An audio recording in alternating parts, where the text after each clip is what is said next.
take me home, United, to the place I belong, to Old Trafford, to see United.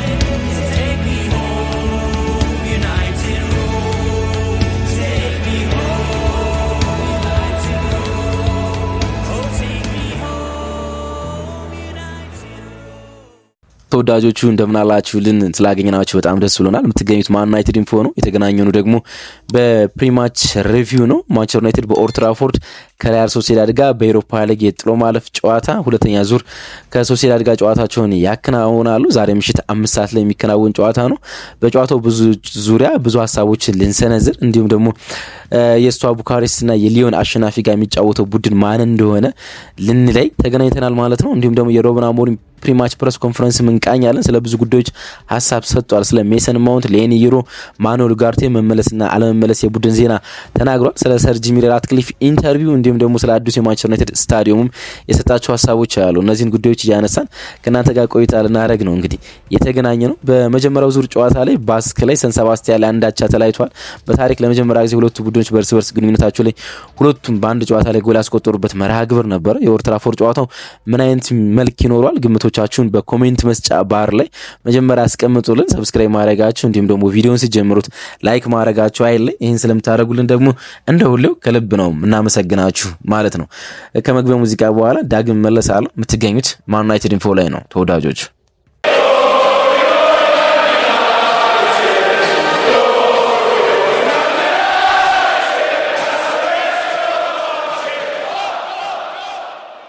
የሩበን አሞሪም ጦርና ሩበን አሞሪም የሊጉ ውድድር ዓመት በጣም ዳገት ቢሆንባቸውም በአቋራጭ መንገድ ግን ብዙ ተስፋ የሚሰንቁበት የአውሮፓ መድረክ አለ። ደግሞ በዚህ መድረክ ላይ በጣም አስደናቂ ግስጋሴ እንዳላቸው በድፍረት መናገር እንችላለን። በሰን ሰባስቲያን በነበረው ጨዋታ ላይ ሚኬል አሪዛባላና ጆሹዋ ዝርክዚ ባስቆጠሩት ጎል አንዳቻ ነበር ጨዋታው የተጠናቀቀው። በሁለቱ የእርስ በርስ ግንኙነት በታሪኩ ስለመጀመሪያ ጊዜ ነበረ ሁለቱ ቡድኖች በአንድ ጊዜ ጎል ያስቆጠሩበት ጨዋታ ማለት ነው።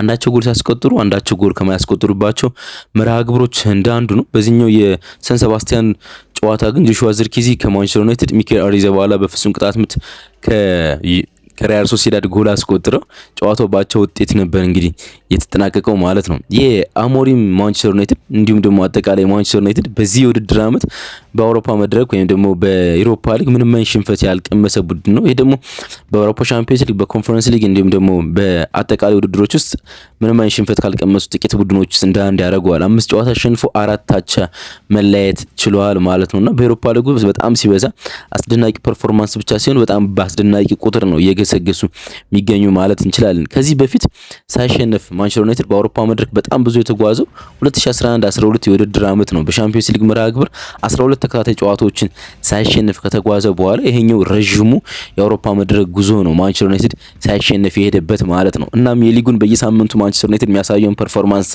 ተመልክተን በአውሮፓ ዩሮፓ ሊግ ጨዋታዎች ውስጥ ግን እያሳየ ያለው ነገር የሚደንቅ ይመስለኛል። አይደለም እንደ ኖርማል የሚታይ ቁጥር አይደለም ይሄ 5 ጨዋታዎች ማሸነፍና 4 ጨዋታዎችን አቻ መለየት ማለት ነው። በዩሮፓ ሊግ ምሽት ለመጨረሻ ጊዜ ሽንፈት ካስተናገደ 28 ጨዋታዎች አልፈዋል በሜዳው ማለት ነው። ባለፉት 28 ጨዋታዎች ማንቸስተር ዩናይትድ በሜዳው በዩሮፓ ሊግ ሽንፈቶችን አላስተናገደም። 21ን ጨዋታዎች በኦልድ ትራፎርድ ማሸነፍ ሲችል 6ቱን አቻ ተለያይቷል። ለመጨረሻ ጊዜ በዩሮፓ ሊግ በሜዳው የተሸነፈው 2022 በዚሁ በሶሲዳድ ነበር። አሁን በድጋሚ 2025 ላይ ተገናኝተዋል ማለት ነው። እንዳልኳችሁ 2022 ለመጨረሻ ጊዜ በሶሲዳድ በምድብ ጨዋታ ተሸንፈው ነበር 1-0 በኦልድ ትራፎርድ። ከዛ በኋላ በድጋሚ እንግዲህ ከሶሲዳድ ጋር ተገናኝተዋል ማለት ነው። በመሃል የተከናወኑትን 28 መርሃ ግብሮች ማንቸስተር ዩናይትድ በሜዳው ምንም አይነት ሽንፈት አላስተናግድም። 21 መርሃ ግብሮች አሸንፏል፣ በ6ቱ አቻ ወጥቷል። በኖክአውት ስቴጅ የዩሮፓ ሊግ ጨዋታዎች ደግሞ በሜዳው ያለፉትን 15 መርሃ ግብሮች አልተሸነፈም። 10ዎችን አሸንፎ 5ቱን አቻ ተለያይቷል ማለት ነው።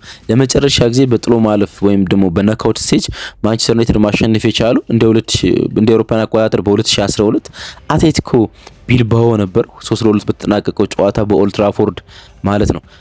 ያ ማለት 2012 ማለት ነው።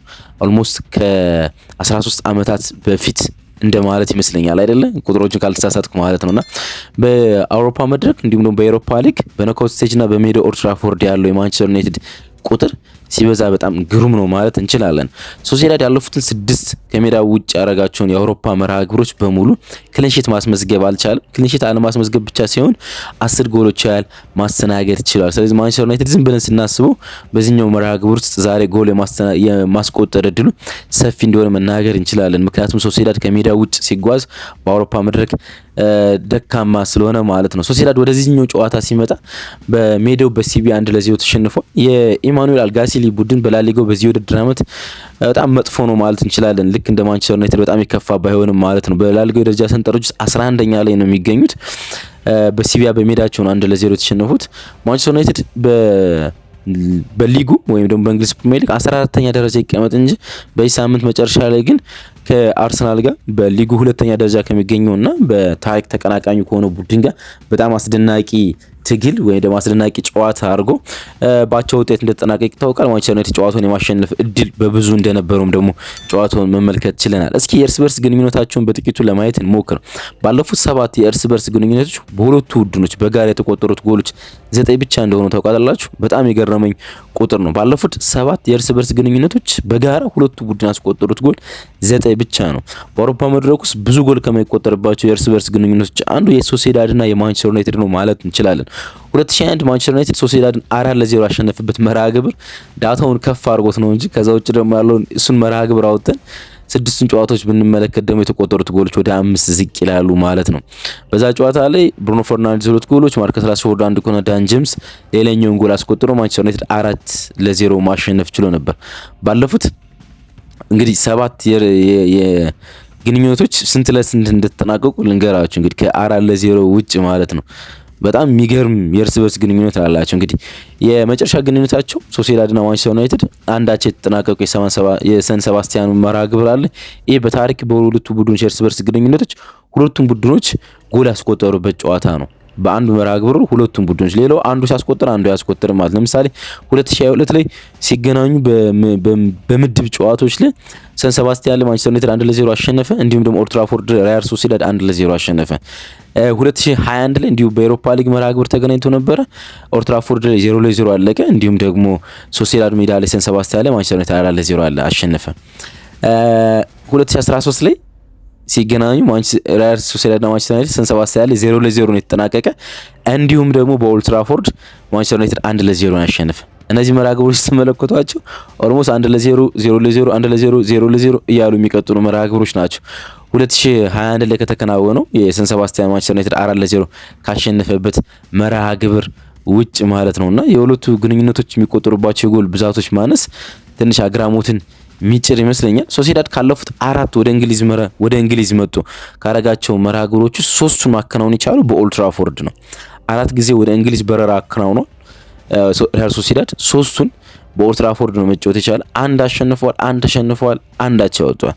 3ቱን በእግር ኳስ የሚያጋጥሙ ውጤቶች በኦልድ ትራፎርድ አጋጥሞታል ማለት ነው። አሁን ሌላኛውን ወይ ማሸነፍ ወይ አቻ ወይ ደግሞ መሸነፍን ሊያስመዘግብ ነው ወደዚህ ስታዲየም የሚመጣ ማለት። ሌላኛው አንድ መርሃ ግብር ወደ እንግሊዝ መጡ ያከናወነው 1975 ነው። ርቀቱን ተመልከቱ። 1975 ከሊቨርፑል ጋር ነበር ጨዋታውን ለመጨረሻ ጊዜ ያከናወነው ወደ እንግሊዝ መጡ ማለት ነው። ያኔም 6-0 በሊቨርፑል ተሸንፏል ማለት። ከማንቸስተር ዩናይትድ ጋር ለመጀመሪያ ጊዜ የተገናኙት 2013 ነበረ። ከሌላ ከእንግሊዝ ቡድን ጋር እንግዲህ የተገናኘ እንዳልኳችሁ ወደ 1975 ይወስደናል ከሊቨርፑል ጋር የተጫወተበት መርሃ ግብር ማለት ነው። ማኑኤል ማለት ሩበን አሞሪም ከዚህኛው ጨዋታ አስቀድሞ ፕሬስ ኮንፈረንስ ወይም ደግሞ ጋዜጣዊ መግለጫ ለጋዜጠኞች መስጠት ችሏል። ጥቂት ሀሳቦች ወይ ደግሞ ኢምፖርታንት የምንላቸውን እናንሳ እስኪ። ቲም ኒውስ አስቀድሞ የተናገሩት ነው ወይም ደግሞ የቡድኑ ዜና ማለት ነው። ሜሰን ማውንት መመለሱን አረጋግጠዋል። ግን ለዚህኛው ጨዋታ መድረሱ ማይታሰብ ነው ወይም ደግሞ አጠራጣሪ ነው ብለዋል። ሜሰን ማውንት ጨዋታው ቅርብ ሆነበት ነው ያሉት እሳቸው። ቅርብ ቃል በቃል የተናገሩት ሌላ ቃል ላለመጠቀም ይሄኛው ጨዋታ ቀርቦበታል፣ ለእሁዱ ጨዋታ ግን ይመለሳል ብለዋል። ማኑኤል ኡጋርቴ ከቡድኑ ጋር እንደሚገኝ እና እንደተመለሰ ተናግሯል። ባለፈው ከአርሰናል ጋር በነበረው መርሃ ግብር ላይ እንዳልነበረ ይታወቃል። ሌኒሮ እና ሃሪ ማጉዌር ግን ለዚህኛው መርሃ ግብር አይደርሱም። ግን ደግሞ ሌኒሮ የከፋ ጉዳት ነው የገጠመው ወይ ብለው ጠይቀውት ነበር ጋዜጠኞች። በፍጹም ይሄኛው መርሃ ግብርና የእሁዱ መርሃ ግብር ነው ሊያልፈው የሚችል ከዛ በኋላ ከኢንተርናሽናል ብሬክ በኋላ እናገኘዋለን ብለዋል ሌኒሮ። ሃሪ ማጉዌር እሁድ የመመለስ ተስፋ አለው። ሌላኛው የዩናይትዱ አለቃ ከቲም ኒውስ ውጭ የተናገሯቸው ነገሮች ስለ ስታዲየሙ እቅድ ነው የተናገሩት። የማንቸስተር ዩናይትድ አዲስ ስታዲየም ሊገነባ ትናንትና ይፋ እንዳረገ የስታዲየሙን ስትራክቸር ይፋ እንዳረገ ተመልክተናል አይደል? በጣም እንደተደነቁ ነው የተናገሩት። ነገር ግን ስታዲየሙ የወደፊት እቅድ ነው አሉት፣ ከ5 ዓመት በኋላ የሚሆን ነው። ስለዚህ አሁን ላይ ማተኮር አለብን። በኦልድ ትራፎርድ በመገኘቴና ጨዋታ በማሸነፌ ግን እድለኛ ነኝ። በኦልድ ትራፎርድ የመጨረሻ ዓመታት ውስጥ እንዳለ የሚያስብ አሰልጣኝ እንደሆነ ነው እንግዲህ እየተናገረ የሚገኘው። ስለ ሰር ጂሚ ራትክሊፍ ስለሰጡት ኢንተርቪው ተጠይቆ ነበር። በተለይ ደግሞ የቡድኑ ደካማ ፐርፎርማንስ የሚያሳዩ ተጫዋቾችና ኦቨርፔድ ስለሚከፈላቸው ተጫዋቾች ተጠይቆ ነበረ።